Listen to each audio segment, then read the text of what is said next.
It's late December. You know what that means? That's right! It's the end of the year! And nothing else. With the end of the year comes reminiscence about all sorts of things.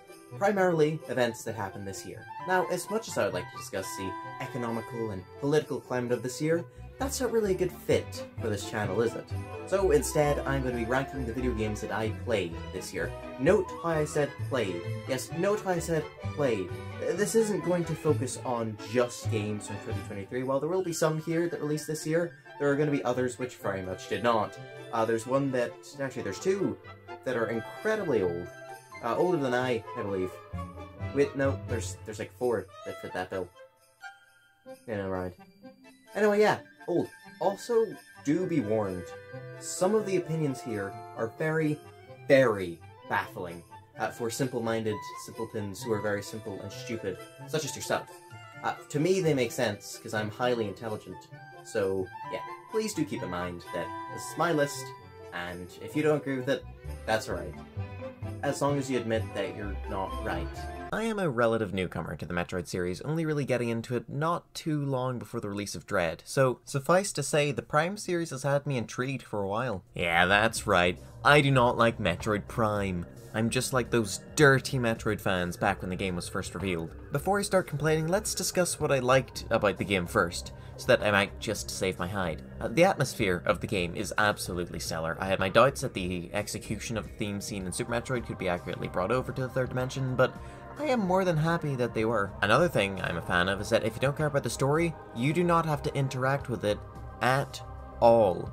As much as I do like Metroid Fusion and Dread, I will admit that it can be rather annoying to have to sit through long-winded strings of dialogue, so the fact you can just go about scanning nothing, except for the occasional button in Prime, is very appreciated. Speaking of the scanning, I think it's just fun in general, that. I like learning about the world and whatnot, so being able to slowly piece together all the events that transpired here is very, very neat. Plus, I'm a sucker for just reading a bunch of fake facts about fake animals, you know? Real facts about real ones? No thanks, I want to know about the Zoomers. The music. Good God, the music. I'm a big fan of listening to music from games. This is definitely one of the ones that I'm going to listen to more because, like, just listen to it. I mean, sure, the occasional one can be kind of alright at best, but there's so many fantastic ones that, yeah, no, the team really did a stellar job with that. Graphically, the game is a shining example of what the Switch is truly capable of. With all the half-assed ports we see on the device, it can be very easy to forget that if given an adequate amount of time and if the team has that right amount of care, it is more than possible to make something that looks fantastic. Oh yeah, by the way, this is the remaster of Prime. Sorry, I was just so excited to complain about it that I neglected to mention that I was looking at the remake. To my knowledge, very, very little has changed here, other than, of course, the graphics. I think music and sounds have been made a bit better, and the lore changes seen in the Prime Trilogy remake thingamabob, or port, whatever you want to call it, I think those were also brought over. And then also you have like a bunch of control options, obviously, but that's kind of to be expected when a game's put onto a new system. Speaking of complaining, I suppose I have rambled long enough about what I liked. This is my least favorite game this year, so I think I should get on to explaining. My biggest issue with this game is the amount of backtracking you must do. Look, I have played other Metroids, alright? I already said that. I'm aware that backtracking is a staple of the Metroid franchise, but it feels particularly egregious here. My theory on why that is stems from the lack of mobility options Samus has in this game. This isn't Super, where you'll eventually start wall jumping all over the place, or Fusion, where you manage your Shine Sparks to cut down on times. All you get is your ball roll dash thingy, a sort of double jump, and the grapple beam. That's it. With your limited number of options, the ways to traverse rooms are quite limited, meaning that as you go through the same bloody corridors again and again, you aren't going to be doing so with new skills and techniques you've learned in the new areas you've explored. No, at the very most, you'll just remember the room, as well as the shortest path to get the hell out of there. Another issue is the enemies. The Chozo ghosts are especially problematic in this sense. While yes, you can just walk around them, that is exactly the problem. The shooting here is part of the gameplay. I should not be actively avoiding gameplay. That is a sign that the gameplay is bad. You wanna know why I go out of my way to fight all the enemies in Paper Mario, Mario & Luigi, even in the original Metroid titles? You wanna know why? Because it's fun. So the fact that one of the common things told to people who don't like the game is, just go around the enemies, is a problem. Yeah, I don't like the combat in this game. You lock onto an enemy and spam Y, occasionally swapping to a different beam if you feel like it. I suppose there's missiles too, but that doesn't really change much. The way you fight enemies at the start of the game is almost exactly how you fight them at the end. Just now the added complexity of swapping a beam to a type that the enemy is weak against. Maybe. Speaking of beams, minor complaint here I know, but it's so frequent that it might as well be a major one. You know how in like Super Metroid and Fusion, the doors you unlock just become regular doors after you've used your new beam or bomb or what have you on them? That doesn't happen here. Every single time you go through a door, it'll shut behind you, and you once again will need that exact same beam type to open it again.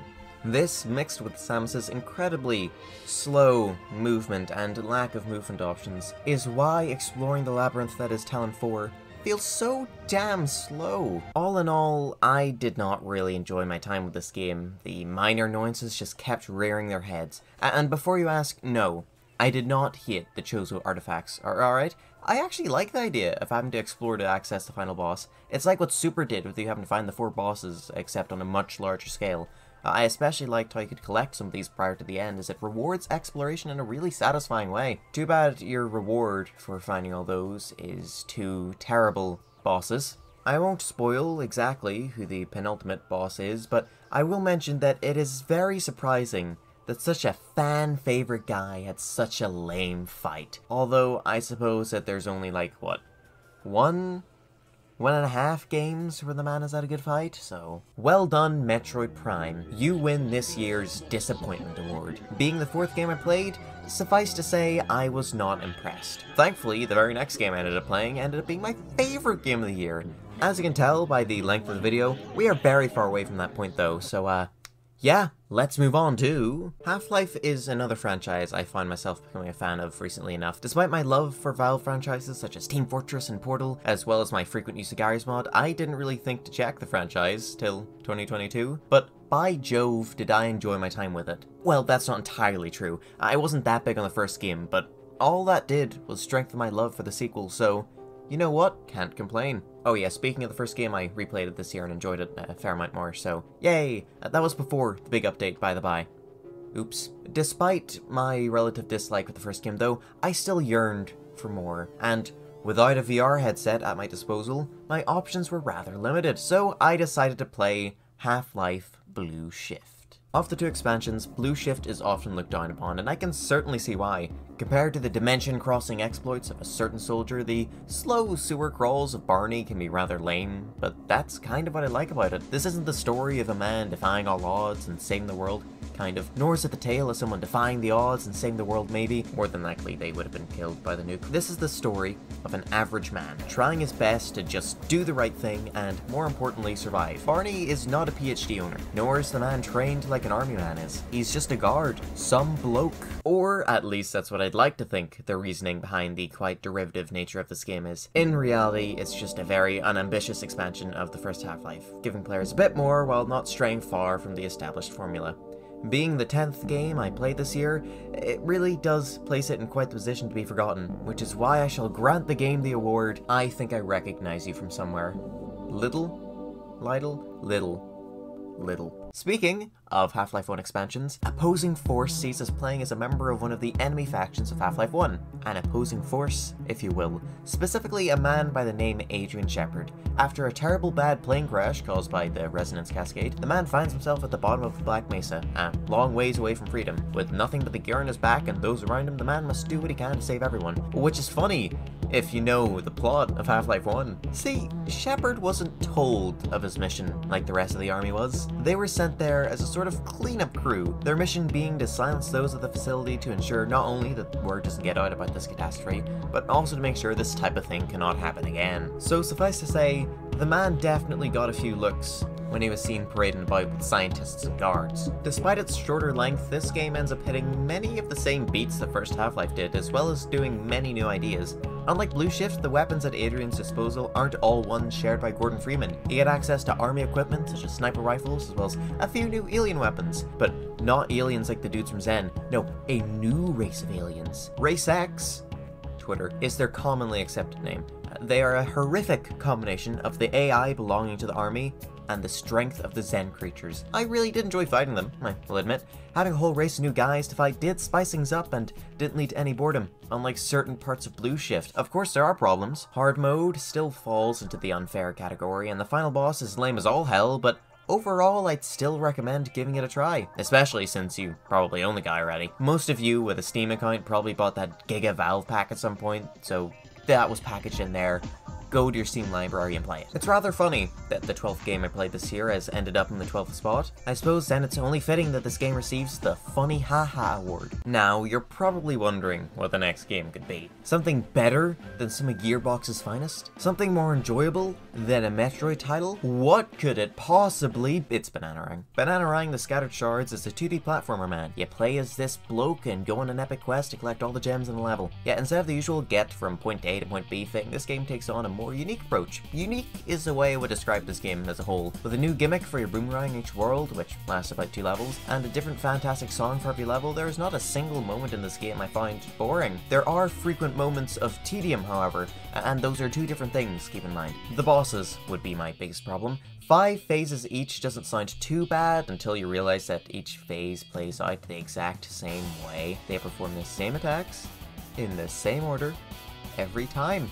This becomes a massive problem with one boss in particular who, if not for the ridiculous clear time, would have become my favourite. Controls can be quite strange as well, with J&K being the buttons. I've grown quite fond of it though, and whenever I was collecting footage for a game you're going to see later on, I ended up actually using that for the keyboard controls. Because J&K, yeah, they work. All in all, when you consider the fact it was made in Scratch, and that it doesn't really cost that much, you can't really do better. I mean, come on. A 2D platformer with frequent introductions of new mechanics and kind of sucky bosses? Where else would you find one of those? Sitting as the 9th game I played this year, I award it the award for game I will definitely finish the review for soon enough. I am so very, very sorry.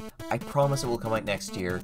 Oops. Here we go, folks, into the top 10, and we are starting off strong with a Metroid title. Metroid Samus Returns must have been a truly magical thing for Metroid fans, with the last Metroid being a bad multiplayer spin-off, and the last proper Metroid being a poorly wrote mess of a game, and the last 2D Metroid being eons ago, and the last Metroid being in captivity, the galaxy is at peace. I can only imagine just how exciting it must have been to see the return of Samus. Oh. Yeah, that's the only reason why Mercury Steam was told to remake this game instead of Fusion. The game is a remake of the second Metroid. God, where have I heard of that? It's the title that's to blame for the speed at which AM2R is taken down, so was it worth it? Kind of. See, the issue with this game is A, it's a 2017 3DS game, therefore hard to find legitimately, and B, it's the game before Dread. This means that the team isn't quite used to Metroid yet, which leads into many problems. The key one being the enemies. From the very beginning to the very end, you will be using the new counter thing, constantly stopping and starting to deflect the same bloody attacks over and over. For a remake of a game famously brought down by its repetitive bosses, it's quite confusing to see the enemies take on the same level of tedium. Speaking of the bosses, the Metroids. Yeah, these are pretty good. A big issue with previous Metroid games is that the bosses felt more like a test of endurance than an actual fight. So many attacks are so hard to avoid that the best thing to do is just tank the hits as you fill the foe with missiles. Here you can actually dodge the bosses. Now there are windows for attacking and it's just nice. It's nice. I like the difficulty. Although, being honest, I quite like the challenge. As nice as the bosses are though, fighting the same guys over and over still becomes tedious, despite how hard they tried to fix this with guys sometimes having fire or electric powers. This tedium is especially true at the end, where you have to fight the same boss 3 times in a row really close together. I'm gonna be honest with you here, the added complexity to these bosses kind of makes it worse as well. Yeah, I know it's just saying how nice they were, but they're not really nice for this game, because now the bosses are longer, they take more hits, there's more involvement in actually fighting them, which means that now you're having to sink even more time into the exact same fights over and over. It's a mess. Another issue, once more kind of around the end of the game, as I was saying with the 3 bosses right next to each other, is the cleanup. While 100% is much easier in this game than it is in, say, Super, because it actually tells you what percentage of your items are about, the process of going back to previous areas is still quite annoying. Well, actually, the process itself isn't. You can just use teleporters, there you are. The bigger problem is that it's hard to actually find the want to. Because the game is so linear, you're going from one area to the next, It's not like previous titles where you bounce back and forth and go through old areas and whatnot. You go, well, not quite in a straight line, but still through each area once. You're not expected to have to go back. So you might as well just save the cleanup for the end of the game, because otherwise just me going back to the same area over and over again to get like 1 or 2 more things, you know? Despite the fact it's still best to save it for the end, it's still kind of rude that they literally force you to. At the end of this game, you meet the baby Metroid. Yeah, I'm sorry for the spoilers. The game's older than my nan, alright? You should know this by now. This little guy can clear crystals. Some of the items are locked behind said crystals. This makes it so there's literally no point, 0, in going back to collect items, as you might as well save it for the end, because there are some things here you just can't collect. Look, I know that some of these things you can get around, but there still are, I think, like, what, 3 in the game that you just straight up need the crystals for, so there being any at all is just a big flaw, alright? The game also looks ugly. Personally, I hate it when games that you play in 2D go for this 3D style. Even with the added benefits of the more in-depth character animations, it's still kind of scummy. Especially for a 3DS game. Like, come on. The music also blows a little. Look man, as much as I like the theme for Lower Norfair, hearing the bloody tune in every single hot area was a bit much, you know? Despite all these gripes, I still find myself quite enjoying the game. It's a Metroid title, alright? It's often said that the more you love something, the more you see the faults in it, and I'd say that much is very true here. There's a reason why this was the second Metroid game I ever 100% completed, after all. The reason was the built-in detection systems, and it actually telling you where to find stuff. I give this game the ever-coveted award of pretty decent, but a far superior game with more time in the oven was cooked by the same team, so like, it's hard to go back to this one. Good god, do I need to cut down the titles. Metroid Zero Mission. I do not want to go back and play the original Metroid. Do not get me wrong, I have tried, but yeah, no, I failed. I am just not quite in the right headspace for it yet. You need to learn how to experience games like the era they were in, and that can get a little hard when my only option to play the thing currently, our system was created long after the game came out. So Zero Mission it is then. Being made in the same engine as Metroid Fusion, this game tries its hardest to introduce some of the backstory elements the Metroid franchise so desperately needed, and it fails spectacular. While seeing these old bird dudes be guardians may have caused some excitement in the random player, most hyper fans by this point were well aware of the Japan-exclusive Metroid manga, which greatly detailed many of the events prior to the first Metroid game in excruciating detail. A manga which, to my knowledge, still holds up for the most part when it comes to the lore. But that's not too important. What is important is my opinion on the game itself, and yes, it is superb. I really loved the movement of Fusion, so seeing it be tightened and improved upon even further here was an absolute treat. The game really feels built for that whole thing about getting better at moving through the same areas I mentioned earlier when talking about Prime.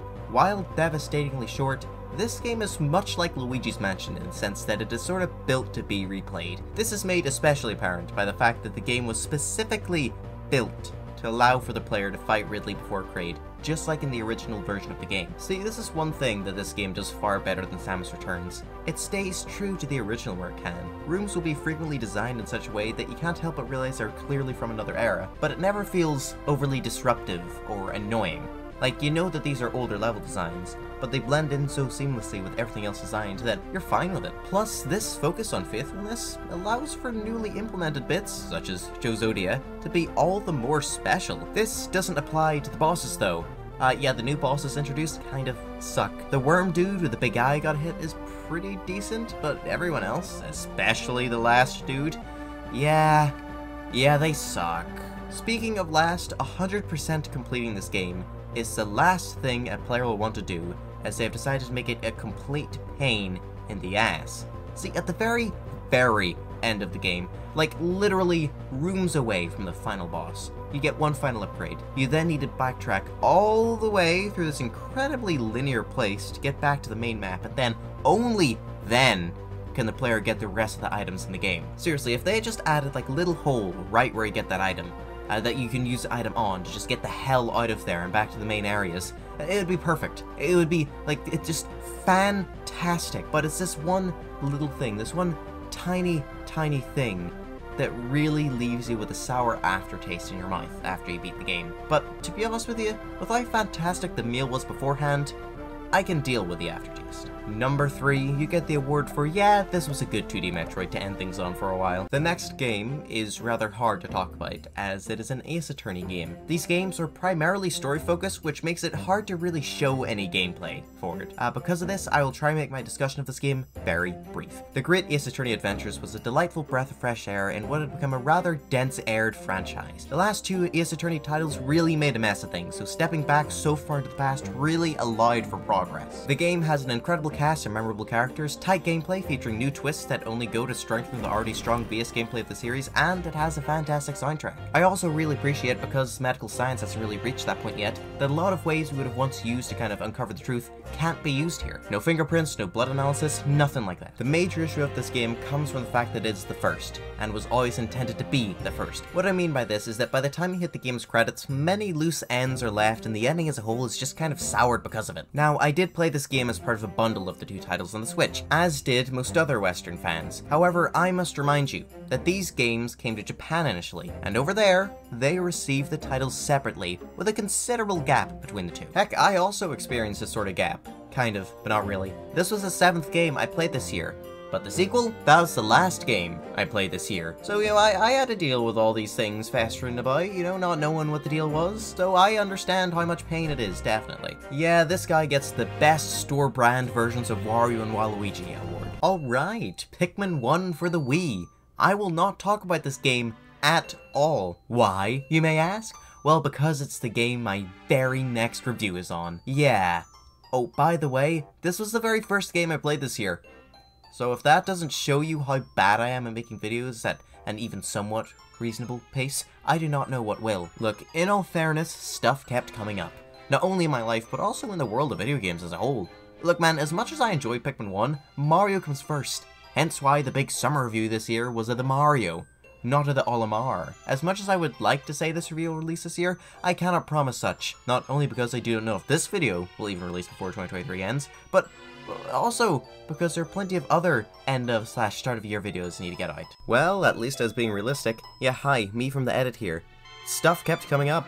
Wow, that's a theme. And because of said stuff, I'm pretty much working on this video as much as I can at every second that I have available to try and get it out before New Year's Eve, or New Year's in general. Look man, as soon as it's done, the better. Did I succeed? Did I? I can't tell. I hope so. So, yeah. This guy gets the most prestigious award I can offer, currently in the process of being reviewed. It should be no surprise that Tears of the Kingdom managed to worm its way into this list, nor should it be a surprise that it managed to get so high.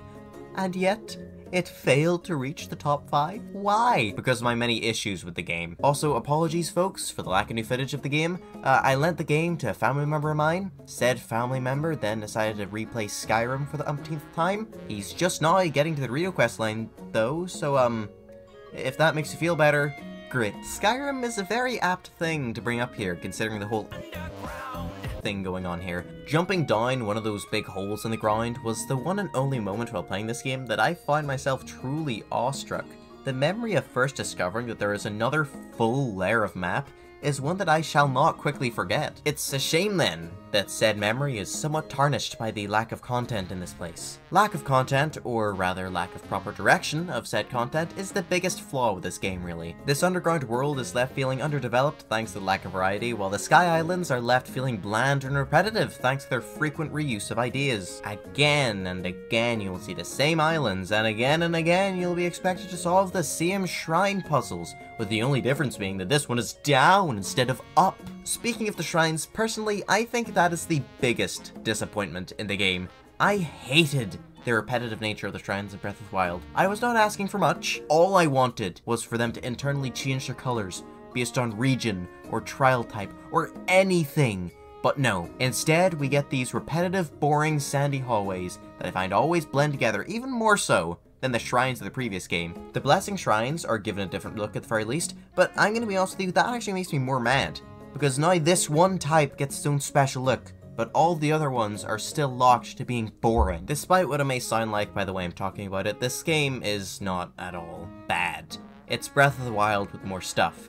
I like Breath of the Wild, and I like a good chunk of the new stuff, but still, when I heard a sequel to Breath of the Wild, I was expecting a sequel like, say, Half-Life 2 or Super Mario Bros. 3, strengthening the strong foundations of the previous game while adding much more to the mix.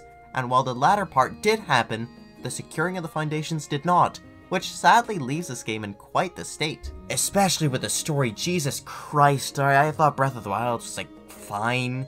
But this game just takes a cake for having it be terrible. Look, from an in-universe perspective, it does make sense. Yes, each of these companions have to have this whole story explained to them because none of them have heard it before. We might have, multiple times, but they haven't. But at the same time, Nintendo, did you really have to force me to listen to every single one of these guys go, what? Secret Zones? A Demon King? Like, seriously, man. Do you really need to waste my time like that? But at the same time, Beetle. 6 out of 14.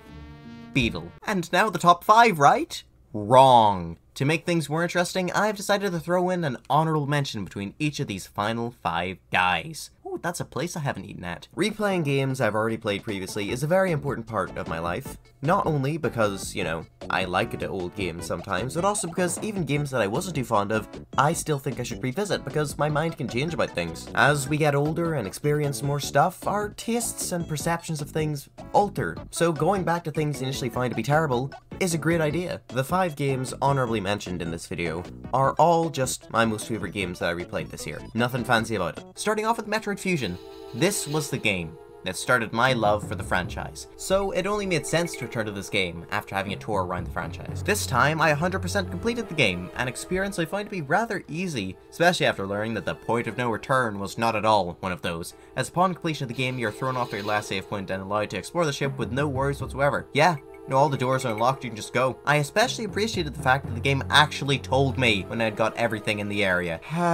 If only the next honorable mention shared this quality. Anyway, number 5. And another one I cannot talk about at length. Great. You'd almost think I was a lazy bastard or something. The Great Ace Attorney 2 Resolve. This is the final game I played this year, and what a game to go out on. While I didn't quite like how the second case of the game decides to take place in the middle of the first game, everything else here is just by perfect. Tied things up so fantastically while still leaving room for a potential third title should the occasion ever arise. Please, if you were on the fence about these games before, let this be the thing to concretely push you onto the I am buying side of things. By the way, that can pretty much be said about any of these games in the top 5. There's a reason they're here, alright? They're perfect. Go get them. Number 14, I give you the award for, but why did you kill him? He's one of my favorites. How dare you? Super Metroid, the game that truly started it all. And by it all, I mean making Metroid games actually fun. The game can be quite hard to go back to nowadays, thanks to its rather strange controls and its god-awful map. Seriously, can we please talk about how bad it is? It doesn't even show you where the doors are. It's also so incredibly inconsistent. Like, half the time a missile tank or whatever is marked on the map, and the other half the time it just inexplicably isn't. Oh, and do not even get me started on the lack of an item tally or the point of no return tripe it pulls. Anyway, yeah, other than the rather annoying 100% process, I loved my second playthrough. I properly learned how to move Samus, and I was remembering stuff about where to go, and I might have even performed a little sequence break once or twice, Super Metroid allows a player a level of freedom only matched by Zero Mission, except this game is longer, so it is better. Also, this game has the only good Ridley fight. Well, except for that one title, but I consider it to be a spoiler, as the game is still recently enough, so I won't tell you which title it is. Man, I sure do hope the game taking the 4th spot has nothing funny about it. Oh look! It's Pikmin 4! Somewhere in that general area. Alphabetically, it's probably up there. Yeah, do you like how I forced myself to bring out the camera for this joke? It's really unforeseen that I would do that, isn't it? I fornicated your mother last night. Pikmin 4 is the long-awaited next installment in the Pikmin franchise. Being close to completion for around a decade now, it's so nice of Nintendo to finally let the public see the game, and by God, what a game it was. This installment feels much more like a sequel to Pikmin 2 than it does Pikmin 1 or 3, bringing back not only the infinite day limit, but also the concept of caves. Caves that are no longer randomly generated. Damn. See, that's what I've always liked about Pikmin 2. I say always, I've only been a fan for like 3 years. Having the cave layouts ever changing means that you are truly testing your Pikmin skills. Unlike in other titles where you will learn the game's tricks after enough playthroughs, the random locations of enemies and treasures and hazards will never stop surprising and testing my ability. Wait, this is a Pikmin 4 segment, not Pikmin 2. What else is there to say, really? Complaints? You want my complaints? Firstly, why did they change a control scheme? Pikmin 3 was perfect, why change it? I could live with that though, if not for the stupid auto-locking feature. The biggest flaw of this game is the fact you cannot turn this off. I like aiming myself. It adds an additional layer of precision that can only be done thanks to the unique gyro capabilities offered by the Switch. Why must you drag me down with this bastarding thing? I swear it always locks onto the exact opposite of what you wanted, and do not even get me started on that trial. Seriously, the only reason I managed to get the platinum there is because God took pity on me for not being able to walk at the time. Oh yeah, fun fact, I got this game after finally emerging from the hospital, after quite the surgery. So that was fun. That's why I was able to beat such a long game so fast. I had literally nothing else to do. Another gripe I have with this game is that the music kind of stinks real bad. This is editing me, by the way. Hello. Yeah, so I needed background music for this segment, as you usually do for most segments in videos. So, you know, I went into a handy-dandy YouTube playlist of all the songs, and I went through all of them, and there's nothing there. I mean, not in the sense that, like, the playlist was blank. You know, there's like 100 odd songs on there, but, like, there was nothing of note. There was nothing nice sounding. Whenever people said that the Pikmin games have fantastic music, I would always look at them funny. Like, I mean, I guess. But honestly, no, one great thing this game does is open my eyes to the fact that, yeah, actually, those games did in fact have good music. And this game does not. The best bits of music in this game are the remixes from the previous titles. Everything new this game tries to do just stinks because it doesn't go for the proper music thing that games are supposed to do. No, it goes for the fun, boring thing where it's just ambiance. Well, it's not quite ambience, but it's not quite music either. There's not enough there for it to be music. Thankfully, the songs that they did bring back from previous titles sound fantastic. It's just, it fills me with so much joy hearing all these songs now brought into the modern day with proper instruments. It's just delightful. Pikmin 4 is fun. Pikmin 4 is long. Pikmin 4 is ironically enough the best starting point for new fans. You know, it sounds a lot like something that I have on my body. Please pick this game up before I kick you in the groin, alright? Number 8 here gets the award for Best Abuse of the Winged and Rock Pikmin. Seriously, these guys are just kind of here and they are barely used. Yeah, I might as well get the last of these Metroidvania chaps out of the way. Hollow Knight. I went back and got practically every achievement. I beat the game 100% no death mode, second try, might I add. Yeah, I died the first time not realizing you just jump onto a certain platform. Yeah, I feel stupid. I killed Zote, which was very hard to do, might I add. I banished a Grim Troop, I killed that nail guy, even spoke to a mushroom. So what could I have possibly missed? What was just too much for little old me, Pantheon 5? I tried. I really tried. And yet, I just never even reached the final boss. By all accounts, I should be able to.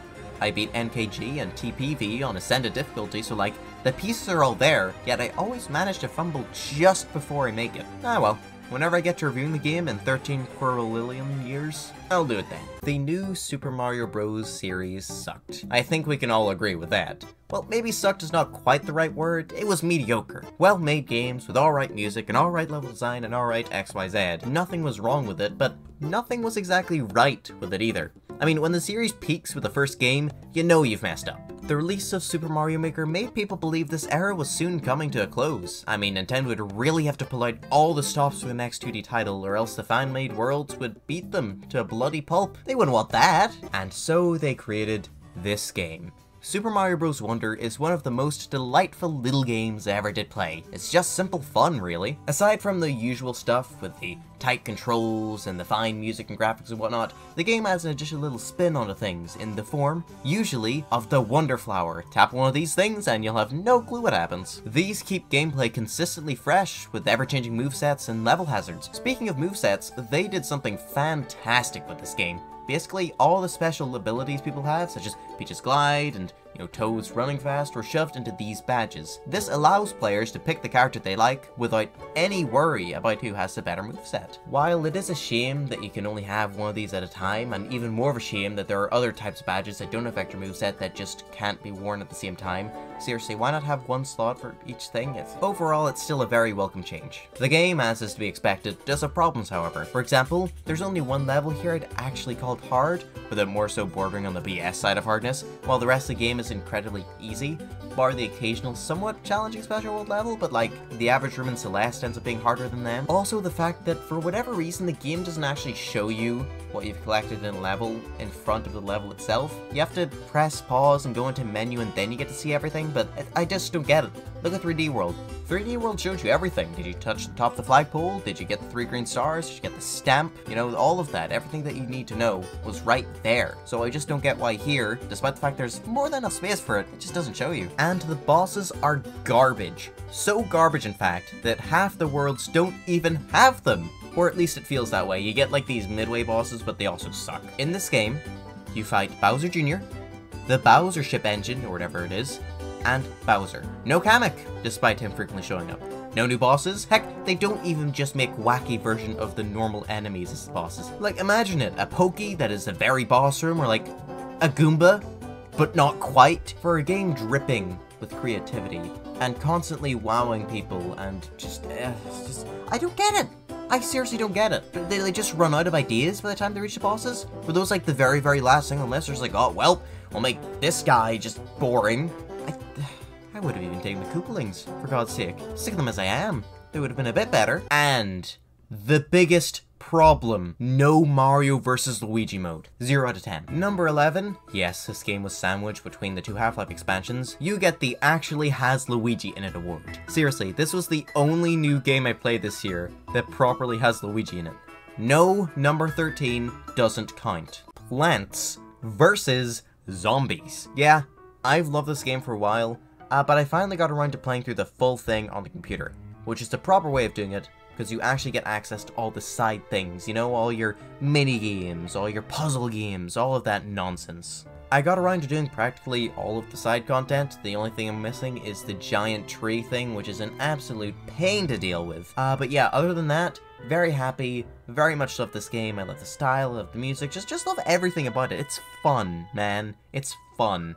The end. Originally, this was the place of Mario Wonder, but the more I thought about it, the more I realized I liked every part of this game more. Well, except for the way they treated Luigi. I mean, come on, not even a new model? The Super Mario RPG remake was one of the most magical moments of the year for me. While I enjoyed the game in the #1 spot more, it's definitely this game that brought me more joy, if that makes sense. This game taught me a valuable lesson. Good games that seemingly do not need remakes should get remade. This game stays so true to the original game, while it gets so much that it is just such a treat. Visually, the game does its best to try to stay true to the original, and while Mario and Peach look a bit silly, every other character here was masterfully upgraded into the modern era. What was even more masterfully enhanced was the music. I cannot for the life of me explain just how much I love the music in this game. Yoko Shimomura has not only knocked it out of the park, she's hit someone in the head and has given them a coma that they have very little chance of surviving. She has done such a fantastic job of breathing new life into these really old songs, really old, older than your nan old. For example,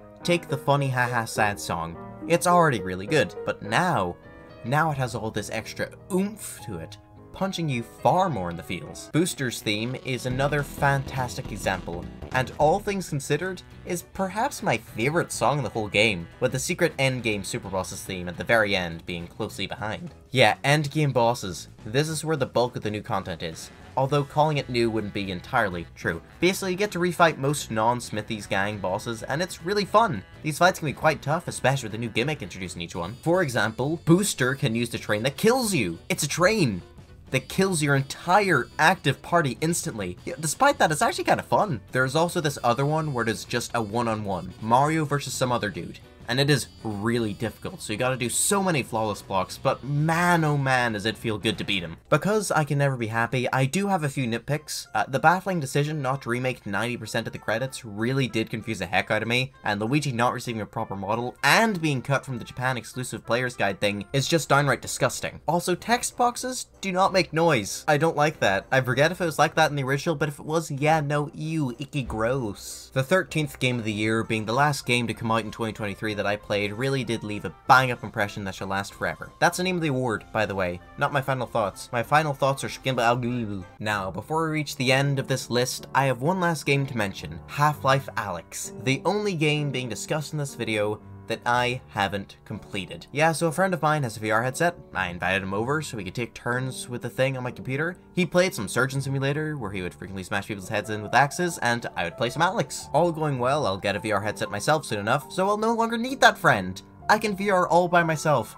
Goodbye, worthless. Anyway, yeah, it's fun and also magical. Yahoo, whippy, I love being there in the half of life. But yes, jokes aside, the little I've gotten to play of this game has been absolutely magical. While my love of this franchise has only existed for about a year, it's a very strong and passionate one, so being able to just like pick up a head crab and look at it, that is awesome. I love doing that. Plus the rustles, you know, the thing where you can like point at an object and grab it with a flick of your wrist, that is awesome. Like, I am so happy that Valve took a while to actually make this game. Like, they waited for VR to be properly cemented as a thing, and then they made their own game, because they were able to look at all the issues and go like, we should fix those. Picking up objects in VR is a bit of an archaic, so let's make it so you can pick up objects from really far away. Ta-da! No longer an archaic. It's been a little while since I recorded that last part, so things have changed. I now have my own VR headset, and yes, I have abandoned that friend. He is gone forever now. So yeah, expect this game to be in next year's list as a full-on thing. I saw the game release, and I watched a trailer, and I wasn't really into it. I mean, Wario Land 4 was alright, but I didn't want to spend that much of my cash. But then, as the weeks passed, I heard more and more about it, and then eventually, I gave in, and I am so glad I did. The 5th game I played this year, the one directly after what ended up being my least favorite game this year, the one, the only, Pizza Tower.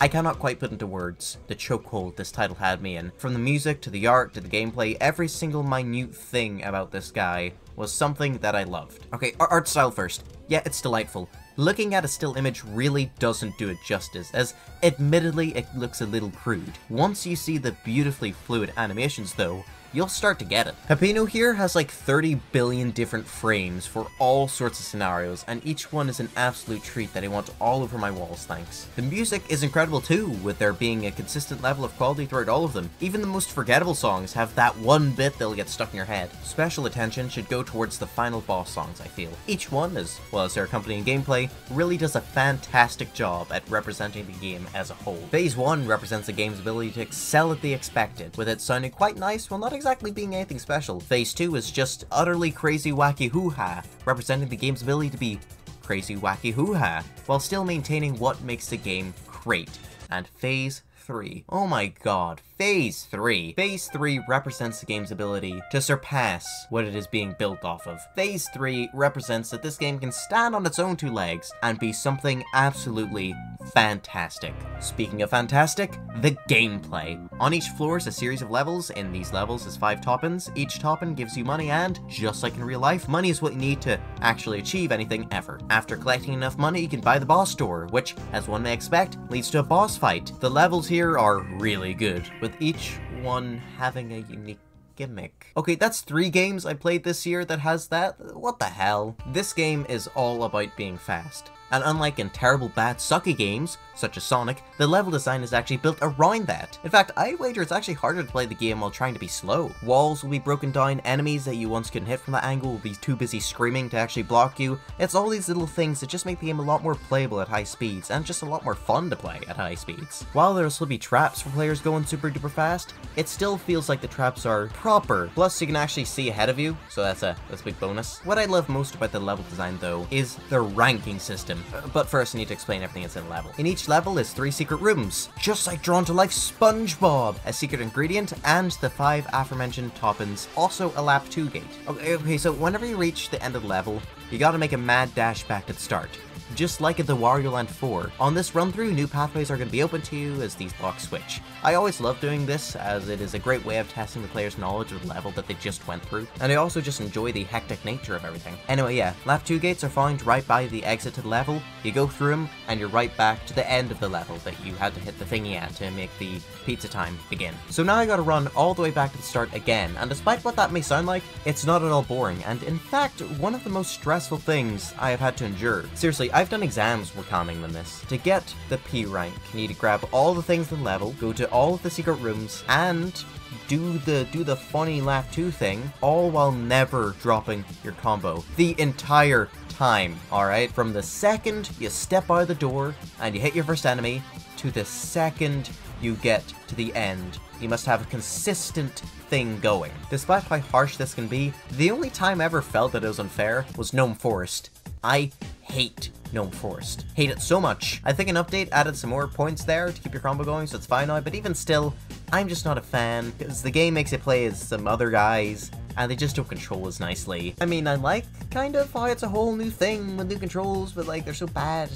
I know, not a fan. Not a fan. Yeah, remember how I said the game got updated? This wasn't just like bug fixes and slight balancing stuff and whatnot. No, they also added more content, this being Halloween stuff. On each level, there was now a hidden pumpkin you could go and find, and if you got all of them, you got access to a new level. This level was entirely open, and honestly, I'd really like a proper level in this style where you can go any direction you want to get the 5 things. I mean, golf kind of gets close to that, but not really.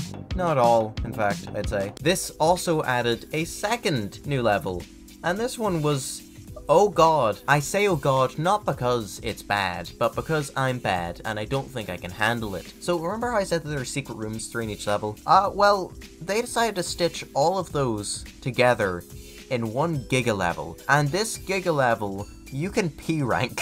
So you need to beat every single secret room of the game, which most of these rooms have like a different gimmick. So all of them play entirely differently. So you've just got to know all the gimmicks so well that you don't fumble. And it is so much. And the order shuffles every time as well. So you go in each time to an entirely different experience, where you might recognize 1 or 2 rooms before your inevitable failure. It is a mess, man. It is a mess. But a really appreciated one, and I gotta love it. And that's not even it. They're currently working on a new playable character, and you can play as him throughout every single level, and he's got his own unique twist to many of the transformations as well. For example, look at the chicken, right? Chicken, you know, driving Pepino around like a ratatouille, but then you go over to this guy, you do the noise over here, he's throwing it like a boomerang. Wow, they're not even trying to hide the fact they're stealing from Bananarang now. You know, you might as well just put Perry Peeler in the game while you're at it. This game boggles my mind with how magical he is. And I urge you to give it a whirl, please. If nothing else in this video, just get this. Just this one little guy. He's currently on Steam only, but he'll make it a Switch eventually, probably. I mean, he's based off a Nintendo game, for God's sakes. He'll get on there. So yes, well done, Pizza Tower, the 5th game I played this year. You spoiled the fun for every other game after this by being my favorite one. Take the My Favorite Game of the Year award, you greedy bastard. And there you have it, folks. All the games I played in 2023 ranked. This year was a fantastic year for gaming. Not just in what I personally played, but all round. It's no surprise the Game Awards sucked so bad. I mean, with so many fantastic releases, some are gonna get snubbed. Like Pizza Tower. So yes, here is the order that I played the games in, as well as when. It's not actually here for me right now. This is movie magic happening currently. Don't ask me what I was doing during April or May. I have no clue. I think I did have exams on then, so maybe I just didn't want to overstimulate the brain. But yeah, August, no clue. I guess that's when I got back into Hollow Knight, but I have no clue, as I said. That's just about everything then. God, what a year. Apologies if my voice sounded a bit off in parts of this review. I got sick, but I still wanted to get this video done before 2025, so yeah, sacrifices had to be made. Also, apologies for not getting the video out on time. You know, it's going to Christmas, there's a lot of work to be done, so I just didn't have as much free time to develop the whole video. But in all fairness, none of you would have watched it on Christmas anyway, because we all would have been too busy Christmasing. Who cares? Main thing is, the video's out now, you've just watched all of it, and I thank you very dearly for that. It's because of the people like you who actually watch these things at the end that I keep making these things. So I gotta thank you for that. I'm gonna do a proper, much better thank you in the video recapping me in 2023. But yeah, for now, this is what you get, you ungrateful little squirt. Speaking of which, yes, I do have other end of year videos I need to do, recapping what Nintendo was up to, recapping what I was up to, as well as just predicting what the next year will hold. I think I'm going to fuse that one with my wishlist one as well, just because in all fairness, speculation is heavily rooted in what you want. Like, guarantee you, I would have speculated, oh, a new Mario & Luigi game releases in September during that, which is what I'd want in my wishlist. Well, in my wishlist it'd be a new Mario & Luigi game comes out right now, this very second, please, give it to me. So yeah, now I'm going to be combining those two, but that's still 3 end of year videos they need to try and get done. Christ. But that's future me problem, and that's a future you problem. For now, leave a like if you enjoyed the video, or if you want to go back to it, maybe so in 30 years time you can look back and see what it was like back in 2023, when people all didn't have moon shoes. Comment down below your list, or what you thought about mine, better be positive things, and if you've watched a couple of my videos at this point, please do consider subscribing, alright? I make videos occasionally, they're pretty good occasionally, so yeah, please do consider it, or don't. My videos will probably end up on your feed at some point, so that's perfectly acceptable as well. But I like the funny number getting bigger. Alright, happy holidays! Oh, I tricked you. You thought I was gonna say, like, oh, bye-bye, like usual. Oh, whoops. Forgot that was voice activated. I'll just leave then. Bye.